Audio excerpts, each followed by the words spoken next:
네, 안녕하세요. 뉴스 스타트 시간입니다. 남북 정상회담을 일주일 앞두고 4월 20일이었죠. 북에서는 조선노동당 중앙위원회 전원회의가 진행이 됐었는데요. 북한의 주요 노선을 결정하는 그런 회의입니다. 전원회의는 당대회를 제외하고는 사실상 노동당의 최고 의사결정 기구나 다름이 없는데요. 북한은 이번 전원회의에서 기존 경제건설, 핵무력, 병진 노선 이것을 마무리했다라고 선언을 하고 사회주의 경제강국 총집중 노선을 채택을 했습니다.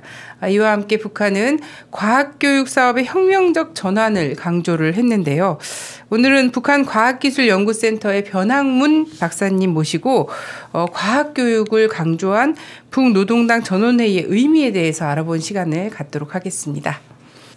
안녕하세요. 네, 안녕하세요. 네, 저희 방송엔 처음 이렇게 나와주셨는데요. 예. 우선 소개 좀 부탁드리겠습니다.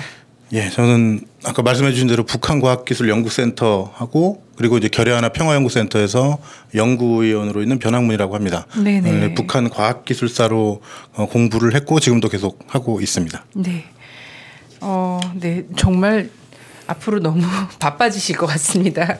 예. 한국에서 굉장히 희귀한 전공이 있지 않습니까? 그렇죠. 네. 네. 참 지금까지는 사실 북의 과학기술 하면은 굉장히 관심 밖의 일이었는데 이번에 최근 올해 들어서 북의 예. 과학기술에 대한 관심이 아주 폭발적으로 늘어나고 있습니다. 특히 이번에 이제 전원회의 통해서 예. 이 북의 과학기술이 정말 중요한가 보다 이런 생각들을 하면서 한국의 언론에서도 굉장히 많이 다뤄지고 있거든요. 예. 근데 지금까지는 그랬습니다. 한국의 언론에서는 이제 병진 노선의 결속 그리고 핵폐기 이런 것과 관련해서만 좀 주목을 하는 편입니다만 예. 이 과학교육 사업에서 혁명적 전환 이런 얘기를 북에서는 계속 이야기를 하고 있거든요. 그래서 전원회의에서 과학교육에 대해서 어떤 얘기들이 나왔는지를 먼저 좀 검토를 해보겠습니다. 예. 네. 지금 말씀하신 대로 4월 20일 전원회의에서 경제와 핵의 병진 노선 결속 그리고 새로운 전략적 노선으로 경제건설의 총력 집중 결정을 했는데 이제 두 번째가 이제 과학교육 사업인데요. 노동신문 보도에 보면 이제 김정은 위원장의 보고 내용이 주로 소개가 되어 있는데 첫째 의정 그러니까 경제건설의 총력 집중 이 문제는 둘째 의정인 과학교육과 떼어놓고 생각할 수 없다. 그러면서 이제 현대 사회에서는 과학기술력과 교육의 수준이 그 나라의 그 국력의 지표. 그래서 과학기술력이 뛰어나고 교육 수준이 높아야지만 자주성도 견지하고 강국도 건설할 수 있다. 뭐 이런 얘기들을 합니다. 그리고 이제 그만큼 이 문제가 만년대계이기 때문에 당장의 가시적인 성과 이것만을 볼 게 아니라 긴 호흡에서 장기적인 계획을 세워나가면서 차근차근 발전시켜 나가야 된다는 얘기를 하고요. 네. 그러면서 이제 김정은 위원장 집권 이후에 이제 뭐 뒤에도 말씀드릴 것 같지만 과학기술 발전하고 교육 발전을 해서 굉장히 많은 시도들을 해왔는데 그것들의 이제 성과들하고 한계 뭐 부족점들을 짚은 것 같습니다. 네. 그러면서 이제 앞으로는 더 잘하자라고 하면서 핵심 구호로 내건 게 이제 과학으로 비약하고 교육으로 미래를 담보하자라는 얘기를 제시하면서 이제 과학교육 사업에서 뭘 할 것인가. 이런 것들을 몇 가지를 제시를 했어요. 그래서 그렇게 하고 이제 결정서에 이제 그 내용들이 담겼는데요. 첫 번째 결정서 6가지 항목이었는데 첫 번째는 과학기술의 위력으로 경제강국 건설의 뭐 대통로를 열어나가자 이런 거였고 두 번째는 지식경제 시대에 맞게 사회주의 뭐 인재강국 건설을 위해서 교육사업에 힘쓰자. 그리고 이제 세 번째는 과학과 교육사업에서 뭐 따라 앞서기, 따라 배우기, 뭐 경험 교환 운동 이런 것도 활발히 벌이고 본위주의, 그러니까 우리로 따지면 뭐 조직 이기주의쯤 되겠죠. 이걸 배격하자. 여기 네 번째는 과학교육 사업에 대한 국가적 투자 늘리고 전 사회적으로 과학 중시 기품, 교육 중시 기품을 더욱 확립하자. 뭐 이거였고요. 다섯째, 여섯째는 이제 각각 당과 내각이 계획 잘 세우고 잘 집행하고 뭐 이렇게 하자라는 얘기들로 일단 두 번째 의정이 쭉 진행이 된 걸로 이게 보도가 되어 있습니다. 네네. 굉장히 대단히 강조가 되었다. 매우 중요하게 이 사회에서 지금 보고 있다. 이런 건데 쭉 보면은 어쨌든 병진 노선이 승리할 수 있는 원동력도 사실 과학이었고, 그리고 이후에 경제 총집중 노선을 승리할 수 있는 담보도 과학이다, 이렇게 좀 바라보고 있는 것 같더라고요. 그래서 근데 이제 북기 과학 교육을 강조한 배경이라고나 할까요? 이런 것들에 대해서 어떻게 생각하시는지요? 네. 아까 이제 앞에서 국내에서는 올 들어서 관심이 이제 증폭됐다고 했는데, 그러니까 북한 과학기술 역사를 공부한 제 입장에서 보면 길게 보면 김일성 시대까지 이제 가는데요. 네네. 그래서 일반론적으로 좀 북한 역사를 통틀어서 보면 그들의 표현대로 했을 때 기술 경제적 고립 상태를 굉장히 오랫동안 겪어온 거죠. 그런 상황에서 노동력도 부족한데 그 상황에 추가적인 성장 동력을 창출하고 자립적으로 발전하려면 과학기술 발전시키는 수밖에 없다라는 게 이제 50년대 후반부터의 경험이었던 거고, 그게 쭉 이어져 온 게 이제 더욱 강화된 거라고 보고요. 짧게 보면 사실 2000년대부터 시작됐다고 저는 쭉 파악을 하고 있습니다. 그래서 네. 잘 아시는 대로 김정일 위원장이 과학기술 중시 정책을 천명을 했는데, 특히 2001년에는 21세기를 정보산업의 시대라고 규정을 하면서 정보산업의 시대이기 때문에 사회주의 이론부터 거의 모든 걸 다 바꿔라. 그리고 그 IT를 필두로 한 과학기술의 비중이 굉장히 높아졌기 때문에 과학기술 인재를 많이 확보하면 할수록 경제 발전을 포함해서 국가 발전에 굉장히 유리하다, 이런 얘기들 해왔고, 거기에 맞춰서 이제 2011년 그 사망할 때까지 쭉 정책을 펴왔고요. 그 토대를 그대로 이어받은 게 이제 김정은 시대라고 생각을 합니다. 그래서 이제 김정은 시대는 그런 것들이 더 흐름이 강조돼서, 예를 들면 2016년에 당대회 때 국내 많은 전문가들은 뭐 소문난 잔치에 먹을 거 없다라고 하지만, 그러니까 북한 과학기술사를 공부한 제 입장에서 보면 과학기술을 전면에 내세운 결정이었습니다. 그래서 사회주의 강국을 건설하겠다라고 하면서 정치 군사 강국은 지금 완성이 됐고, 당면한 기본 과업은 경제 강국 건설인데, 중요한 거는 어떻게 경제 강국 건설할 거냐? 과학기술 강국 건설해서 경제 강국 건설하겠다고 했어요. 그래서 이제 기본 과업은 경제 강국 건설인데 현재 선차적인 과제는 과학기술 강국 건설이다. 네. 분명 그때 천명을 했던 건데, 그동안은 사실 병진 노선, 핵 이런 거에 가려져서 안 보이고 있다가 경제와 핵의 병진에서 이제 핵은 완성. 이제 이거는 빼고 나니까 경제만 남은 거고, 경제를 위해서는 20년 전부터 계속 과학기술의 힘으로 하겠다라고 했던 게 이제 확 부각이 되는 그런 네. 상황이라고 저는 이제 생각을 합니다. 네네. 어쨌든 북의 역사로 보면 지금 뭐 박사님 같은 경우에는 쭉 이렇게 북의 과학사나 이런 것들을 들여다 보시면서 이제 논문도 쓰시고 학위도 받으시고 했으니까 이게 갑자기 어느 날 툭 튀어나온 그런 네. 구호는 아니다라는 것을 이해하고 있겠지만, 이제 우리 국민들이 보기에는 석기 시대로 이해하고 있는 측면들이 굉장히 많지 않습니까? 그래서 그런데 사실은 이제 역사 속에서 계속해서 이곳의 지도부에서 다그쳐 왔던 것이다라고 볼 수 있을 것 같고, 일단 북이 두 번의 전쟁을 겪었다. 일본과의 전쟁, 미국과의 전쟁을 했다라는 것, 사실 폐허나 다름없는 상태였다는 것, 그리고 국제적으로 약간 고립되고 제재 압박 속에서 실제로 좀 활로로 찾은 것이 과학 기술의 발전이 아니었나, 이렇게 또 좀 볼 수 있는 것 같은데요.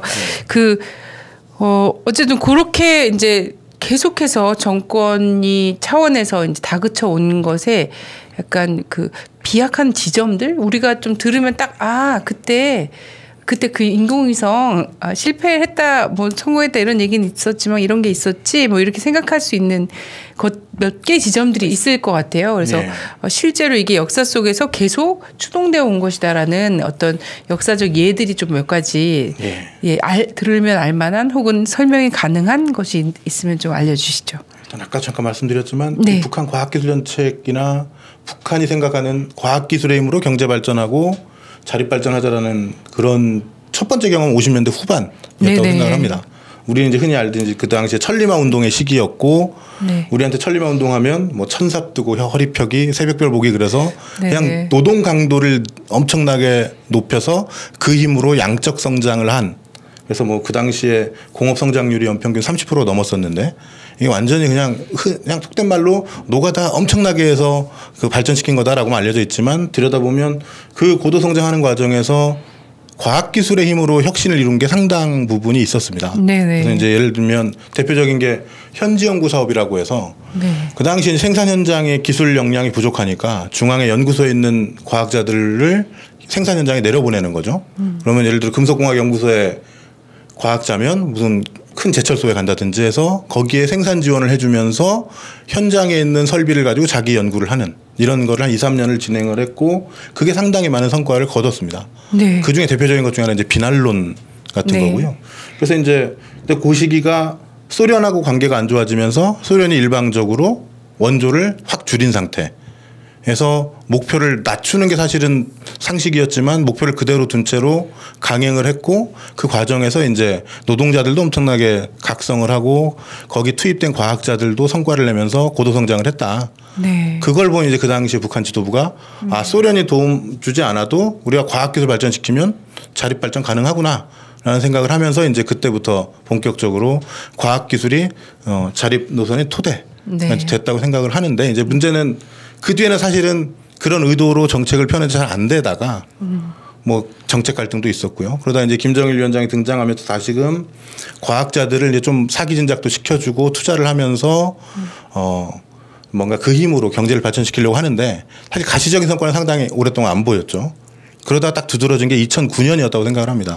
2009년에 이제 CNC라는 게 등장을 하는데 기억하시는 분들 기억하시겠지만 그해 4월에 인공위성 광명성 2호를 네. 발사에 성공을 했고요. 그러면서 이제 CNC를 부각을 시키는데 인공위성이라는 장거리 로켓 같으면은 부품의 정밀도가 되게 높아야 되기 때문에 손으로 가공할 수가 없는 거죠. 그래서 컴퓨터로 제어되는 정밀 가공 기계가 필요하고 그게 이제 CNC라고 보시면 되는데 어찌됐건 북한은 자체적으로 인공위성과 장거리 로켓을 제작해서 쏘아 올렸잖아요. 네. 그러면서 이제 당시에 북한이 우리가 이거 할 수 있었던 거는 자체적으로 CNC를 개발했기 때문이다라고 얘기를 합니다. 네. 그리고 이제 그때까지는 선군 경제 건설 노선이라고 해서 국방 쪽에 우선적으로 투자한 그 성과가 CNC였는데 이제는 이거를 민간 쪽으로 확대하자. 그래서 그 힘으로 민간 경제, 민간 과학 기술을 빠르게 발전시키자라고 했던 게 지금까지 쭉 이어지고 있는 상황이라고 좀 파악을 하고 있습니다. 네. 예.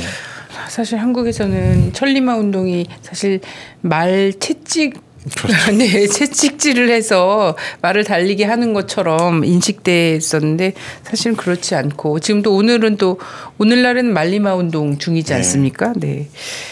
자, 보니까 과학기술 향상이 과학자 우리가 딱 흔히 생각하기에는 굉장히 특별한 사람들이잖아요. 특별한 천재들, 뭐 혹은 약간 뭐 어렸을 때부터 영재 교육을 받아온 사람들, 전문가들 이렇게 볼 수가 있겠는데 전체 내용을 보니까 전체 인민들을 향한 네. 정책 방향인 거예요. 그래서 과학 교육도 굉장히 강조를 했단 말이죠. 네.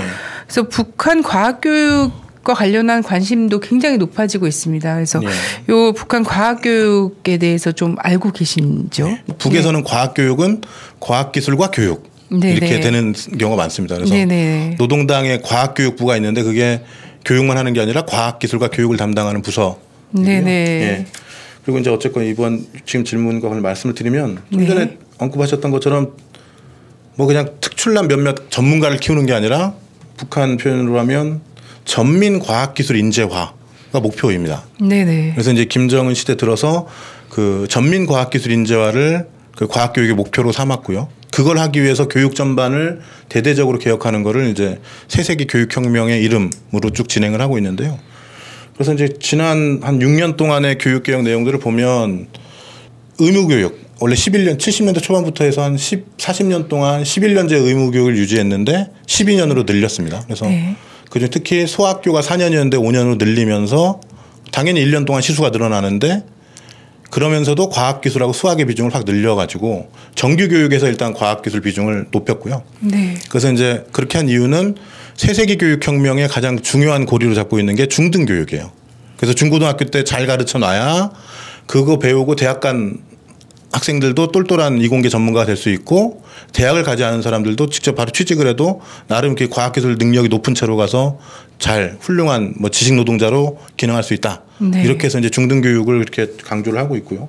그다음에 이제 고등교육 같은 경우도 종합대학들, 그러니까 원래 있었던 종합대학이 김일성 종합대학, 김책공대, 그리고 이제 개성에 있는 경공업종합대학, 고려성균관대학이라고 있는데, 이 대학들을 일단 2012년부터 2, 3년 동안 집중 육성을 했고. 그 다음부터는 이제 각 지역별 또는 부문별로 주요 대학을 하나씩을 선정을 해서 종합대학으로 좀 키우고 있습니다. 네네. 그리고 이제 그 나머지 그 지역별 부문별 대학들은 그 종합대학을 중심으로 해서 일원화 해가지고 교육개혁이나 연구를 집단으로 진행하는 이런 방식으로 해서 좀 뭔가 개혁을 하려고 하고 있고, 이제 여기서 그치는 게 아니라 이미 졸업을 한 학교에 있지 않은 성인 교육들을 엄청 강조하는데요. 이번에 김정은 위원장도 그 대책을 얘기하면서 전민 과학기술 인재화 요구에 맞춰서 전국적인 과학기술 보급망을 확대해라 이런 얘기들을 해놨습니다. 그러면 이거는 이제 뭐냐면 일단 딱 떠올릴 수 있는 게 평양에 만들어진 과학기술 전당. 네. 이게 북한에서 지금 구축한 과학기술 보급망의 거점 허브라고 보시면 되겠습니다. 네, 그래서 거기 대동강 쑥섬에, 네, 쑥섬에 있는 거기 일단 과학기술 자료들을 이제 최대한 많이 데이터베이스를 이제 구축을 하고 거기 이제 국가전산망으로 해서 각 학교의 전자도서관, 지역의 과학기술 보급실, 뭐 공장, 농장, 기업소의 과학기술 보급실을 연결을 하는 거죠. 네. 그럼 지역 주민들이나 종업원들은 자기가 속해 있는 곳의 과학기술 보급실에 가서 접속을 해서 이제 그 과학기술 전당에 보유하고 있는 자료를 필요한 자료들을 보고 공부를 개인적으로 할 수도 있고요. 또는 그걸 이용해서 원격교육대학, 우리의 사이버대학 같은 네네. 이런 것들을 등록을 해서 수강을 할 수도 있고 뭐 이런 방식으로 해서 이 전민과학기술 인재화를 이제 굉장히 오래전부터 추진을 하고 있고요. 네. 좀 전에 말씀드린 것처럼 뭐 전산망 이런 것들이 쭉 되고 있기 때문에 이런 교육 환경 개선 그리고 교육의 질적인 향상을 위해서 교육의 정보화를 또 표방을 하고 있습니다. 그래서 IT를 기반으로 해서 이제 과거보다 훨씬 더 교육 환경을 개선하려고 하는데요. 이거 관련해서는 작년에 보신 분 있을지 모르겠는데요. 작년 가을에 이제 김정은 위원장이 여교사들을 초청을 해서 잔치를 베풀어 준 적이 있거든요. 네. 그 사진이 유명한 게 있는데 그 여교사들이 어떤 분들이냐면 뭐 되게 저 동떨어진 섬마을, 산골 마을 이런 데 자진해서 간 선생님들이에요. 네네. 북한도 평양에서 멀어지면 멀어질수록 사실 살기 불편하고 하니 선생님들도 잘 안 가려고 그러고 그러니까 이제 역으로 거기 가 있는 분들 초청해서 띄워주는 식이 되는 건데 교육 정보화라는 게 그런 측면이 있는 것 같습니다. 평양에서 멀어질수록 좋은 선생님한테 배울 수가 없는 거예요. 네. 가라고 해도 안 가고 하니 그러면 평양에 있는 똘똘한 선생님들이 강의를 해서 녹화를 하고 전산망을 통해서 저 오지에 있는 학생들이 보도록 하는. 네. 그리고 교과서도 아무리 잘 만들어도 아직 인쇄 여건이 안 좋으니까 교과서를 좋게 만들 수가 없죠. 네. 그래서 그걸 대신해서 전자교과서를 만들어서 전산망을 통해서 올칼라로 된 교과서를 보면 좀 공부해라 이런 것들을 한 4, 5년 전부터 지속적으로 추진해 오고 있고요. 그래서 이번에 결정서에서 이제 여기 된 투자도 더 늘리고 그 뭐 교원 수준도 높이고 강화해라라고 한 걸 보면 그 결정서대로라고 하면 이런 추세들을 더 강화하지 않을까 이렇게 뭐 예상을 하고 있습니다. 네. 전민 과학기술 인재화, 평생교육, 그렇죠. 뭐 예, 이런 좀 의미로, 네네. 강호재 박사의 표현으로 하면 전 국민의 이과화라고 합니다. 네. 그러니까 그 목표가요. 약간 두렵기도 하고. 네. 그거 빼먹었는데 그 전민과학기술 인재화의 구체적인 네. 목표가 뭐냐면 전체 인민을 4년제 이공계 대학 졸업 수준으로 만든다는 거거든요. 네. 그러니까 전 국민의 이과화가 맞죠. 네. 통일이 부담스러워지고 있습니다. 네, 그래서 네. 만약에 북의 정권이 인민들을 괴롭힌다고 하면 다른 게 아니라 저는 어른들한테 과학기술 교육을 계속하게 하는 거 이게 정말 네. 우리 입장에서는 괴로운 거라고 생각을 합니다. 네네. 과학기술 전당도 좀 생겨나서 이제 네. 뭐 과학기술이나 이런 것과 관련해서 많은 지금 뭐 찍어서 나오는 사진들만 봐도 북의 그 어린이들부터 노년층까지 그렇죠. 이 과학기술 전당에 가서 공부를 엄청나게 하더라고요. 컴퓨터 앞에서. 네. 네. 예전에는 이제 인민대학습당에서 볼 수 있는 모습이었던 것 같거든요. 근데 네. 이제 이게 과학기술 전당에서도 좀 되고 있고 이게 전 국토로 퍼져나가는 네. 네, 허브 역할을 하고 있다라는 말씀을 해주셨네요. 일부에서는 이제 북이 국제제재에 못 이겨서 대화에 나왔다. 뭐 이런 얘기는 아주 흔한 얘기고요. 네. 네. 국제적 투자를 유치해서 이제 경제 발전을 도모하려고 하는 거 아니냐. 뭐 이렇게도 좀 계속 해석을 하는데 북에서는 뭐 전원회의 내용이나 이런 데서는 사실 이런 해석하고 이제 반대되는 예, 논조가 나오고 있죠. 또 얼마 전에 노동신문에서도 그 전원회의 제목 그대로 또 사설이 일면에 실렸습니다. 과학으로 비약하고 교육으로 미래를 담보하자라는 사설이 전원회의로부터 지금 이제 한 달이 지났죠. 예. 한 달이 지났는데 전원회의 결정서를 다시 한번 되짚어보는 사설을 노동신문 전면에 싣고 그리고 이제 그 뒤에 또 정세 논설로도 요 과학기술 관련해서 또 강조한 내용의 논설을 또 실었거든요.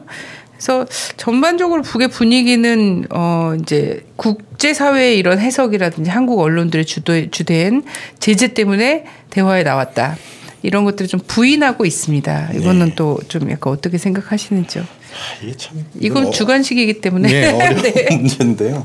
일단 먼저 말씀드릴 거는 뭐 작년 9월쯤까지 해서 이제 유엔의 대북 제재라는 게 이제 거의 최고 수준까지 갔죠. 그래서 뭐 석유 수입도 거의 중단시키고 뭐 철강제 이런 것들도 거의 못 들어가게 막아버리는 이런 상황이 되는 게 있고, 그 이후에 북에서 나온 여러 가지 회의 뭐 내용이나 심지어 김정은 위원장의 신년사 이런 걸 보더라도 그러한 제재가 분명히 영향을 미치고 있거든요. 가장 어려운 때 뭐 이런 얘기들 계속 하고 있고 모든 것이 부족한 이런 때일수록 더욱더 서로 믿고 막 하자라는 것들이 분명히 있고, 그리고 또 하나 이제 국제 투자를 되게 유치하고 싶어 합니다. 그래서 예를 들면 최고인민회의에서 대외 경제성 부상이 우리에게 필요한 그런 분야에 투자하려는 기업들이 있으면 특히나 우대 조치를 줘서라도 합영합작하겠다 이런 얘기들을 하는 거죠. 그래서 일단 그런 것들은 북에서도 얘기를 하고 있는 건데, 이제 중요한 거는 북은 기본적으로 뭐 자립 노선 이거는 기본 옵션이라고 생각을 합니다.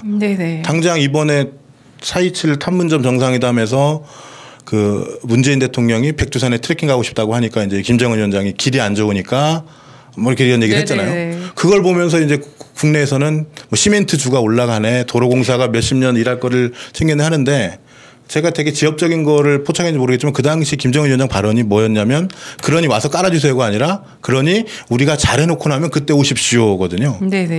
그러면 만약에 남북 경협이 활성화된다 하더라도 지금 마치 막 남쪽에 다 올라가서 모든 걸 할 것 같지만 그동안의 70년의 북의 모습, 지금 현재 또 보이고 있는 노선의 내용들 이런 거 보면 자신들이 부족한 부분들은 뭐 한국을 포함해서 외부의 도움들을 받고 하겠지만 기본적으로 자신들이 할 수 있는 건 최대한 갖고 가는 거는 이거는 변치 않을 거라고 저는 생각을 하고 있습니다. 그래서 하더라도 서로 그냥 상생할 수 있는 이런 것들을 찾아나가는 게 필요하지, 마치 무슨 일제가 조선 진출해서 근대화한다 식의 이런 식의 접근 방식 이런 것들은 좀 잘못된 거다라고 생각을 하고 있습니다. 이후에 이제 남북 교류 사업이나 경제 협력과 관련해서도 사실 가장 크게 극복해야 될 게 이런 시혜적, 그러니까 퍼주기 논란이 비롯될 수밖에 없는 어떤 사고와 발상, 이런 시혜적 입장, 대북 우월주의 이런 것들이 정말 좀 일대 혁신을 해야 되는 것이 아닌가 이런 생각이 많이. 관련해서 사실은 그 남쪽에서도 이미 2015년 여름에 전경련, 지금 이제 뭐 최순실 게이트 이런 거에 완전히 이제 뭐 박살이 나긴 했지만 전경련조차도 이제 그 대북 경협 신 5대 원칙 이런 것도 발표하면서 맨 앞에 내세운 게 호혜 협력이었거든요. 과거에는 일방적 시혜였다고 하면 이제는 남북이 상생할 수 있는 방식을 찾아야 된다. 그러니까 이게 사실 제가 볼 때는 많은 한국 사람들이 모든 면에서 우리가 북쪽보다 우월하다고 생각을 하는데 뭐 그럴 수도 있겠죠. 그럴 수 있는데 북의 입장에서는 외부라는 게 한국만 있는 게 아니잖아요. 뭐 중국도 있고 일본도 있고 미국도 있고, 그럼 봤을 때 북의 입장에서 봤을 때 과연 한국의 자본력과 기술력이 주변 다른 나라보다 뛰어날까? 아닐 수 있다는 거죠. 그런 상황에서 이 김치국도 마시는 건 굉장히 위험하겠다 하는 생각을 하고 있습니다. 사실 북에서도 외자 유치와 관련한 법안을 여러 개 지금 마무리해 놓고 있다라고 그런 소식들이 있고 이제 다녀오신 분들이 전하고 있거든요. 그래서 사실 이제 이후에 국제관계가 변화했을 때 외자 유치들이 있을 것에 대한 대비가 북에도 분명히 있고 그리고 외자 유치하고자 하는 의욕도 당연히 있을 건데, 기간 북의 이제 70년 동안의 역사를 보건대는 외부의 어떤 그 외세에 의존한다는 게 얼마나 위험천만한 것인지에 대해서 아마 뼈저리게 느끼고 있을 거라서 이런 그 국제 제재에 못 이겨서 뭔가 지금 개혁 개방을 하고 있는 것처럼 인식하는 것 자체는 참 무리가 있지 않나 이런 생각이 듭니다. 하나만 덧붙이면, 그러니까 뭐 딴 데 강연이라든가 얘기를 해보면 아까 앞에서 이제 그 제재의 효과가 분명히 있다라고 말씀을 드렸는데, 그러면 여기 이제 질문하신 대로 제재에 못 이겨서 나온 거냐라고 했을 때 저는 그동안 북한을 봐온 사람으로서 쭉 그 추정컨대 제재 효과가 있긴 하지만 그 굴복했다기보다는 어쨌건 지금 그러니까 작년 말까지 상황으로 해서 쭉 가더라도 힘들지만 할 수 있을 거라고 판단을 하는데 네네. 문제는 그러면 인민들이 힘들어지고 시간이 오래 걸리니 좀 더 인민들이 고생하지 않고 좀 더 빨리 갈 수 있는 그런 시도를 하기 위해서 대외 관계를 개선하려고 이번에 신년 사회부터 좀 파격적인 행보를 보였던 거다라고 저는 이해를 하고 있습니다. 네네. 근데 만약에 근데 외국의 이제 주변 국가들이 그런 상황에서 이제 요즘 난맥상을 겪고 있는 것처럼 좀 뭔가 이상한 기류가 보이면 바로 예, 그거를 뭐 그냥 감수하고 가지는 않을 것 같다는 생각이 좀 듭니다. 네네. 결과적으로 그곳의 사람들이 더 좋아지냐 나빠지냐 상황이 예. 이거는 뭐 경제적인 것이기도 하지만 군사적 압박, 물리적 압박이 다 함께 포함이 돼서 결정이 되는 거라고 생각이 되고 일정 정도 약간 핵무력과 관련해서나 여러 가지 측면에서 본인들이 이제 전략 국가의 지위라고 표현을 한번 한 적이 있는데 네. 그런 거에 대한 좀 자신감도 있고 하다 보니 뭐 여러 가지를 좀 준비하는 것이 아닌가 이런 생각이 듭니다. 이 전원회의에서 경제 총집중 노선 결정 이후 이제 북에서도 일정 변화가 있을 것 같다. 뭐 이런 얘기들을 많이 하고 기대를 하기도 하고 네. 주문을 하기도 하고 이런데 앞으로 이제 북한 과학기술 지금도 사실 뭐 다 알려지진 않았습니다. 한국에 다 알려지거나 이러진 않았지만 또 앞으로도 이제 북한 과학기술이나 경제 발전에서 우리가 좀 뜻밖의 소식들을 계속 듣지 않을까요? 네. 그래서 어떻게 좀 예상을 하시는지요? 그동안 경제 쪽에서 이제 경제 현대화 정보화 이런 것들을 쭉 추진을 해와서요. 평양을 중심으로 해서 경공업 공장이나 식품 공장들이 상당히 현대화됐죠. 그래서 이제 그 일부 공장들은 보도가 이제 국내에도 많이 되기도 했고 특히 이제 그런 곳들은 그 현대화가 좀 성공적으로 진행이 되면 김정은 위원장이 현지 지도를 가서 북의 매체에서도 이제 대대적으로 보도를 하고 뭐 국내 연합뉴스나 이런 곳에서도 정리해서 해주니까 그런 것들이 이제 많이 돼 있습니다. 그래서 특히 이제 그러니까 내각의 경공업성이나 식료 이동 공업성 산하 공장들은 뭐 통합 생산 체계를 꾸린다든지 해서 상당 부분 자동화돼 있고 그런 곳에서 생산되는 뭐 식료품이나 화장품, 뭐 비누 이런 것들이 이제 그 평양의 백화점에서 중국산을 밀어내고 쭉쭉쭉 들어가고 있는 상황이 되는데 이제 문제는 격차인 거죠. 네네. 김정은 위원장도 얘기하듯이 뭐 어떤 부분은 첨단에 올라갔지만 형편없는 부분도 있습니다. 이런 얘기를 하고 최고인민회의에서 이제 그 무슨 사람들하고 토론하는 거 보면 이미 현대화가 진행된 공장들은 자동화를 더욱더 확대해라. 네. 그래도 어떤 공장은 야 그동안 부품이 없어서 몇 년 동안 놀리던 공장 올해는 꼭 부품 끼워서 돌리자 할 정도로 격차가 굉장히 큰 상황이기 때문에 본보기는 과거보다 훨씬 높은 수준으로 돼 있고 그 과정에 노하우도 쌓았고 그래서 시간과 자본만 있으면 확산되는 거는 쉽다고 생각을 하는데요.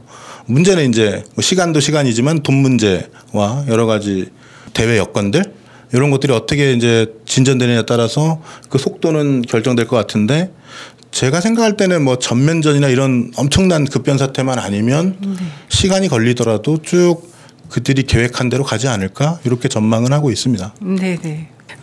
북녘의 상품들과 관련한 관심들이 굉장히 많이 있지 않습니까? 네. 그래서 경공업 상품들에 대해서도 최근에 굉장히 관심이 많은데 그런 게 있더라고요.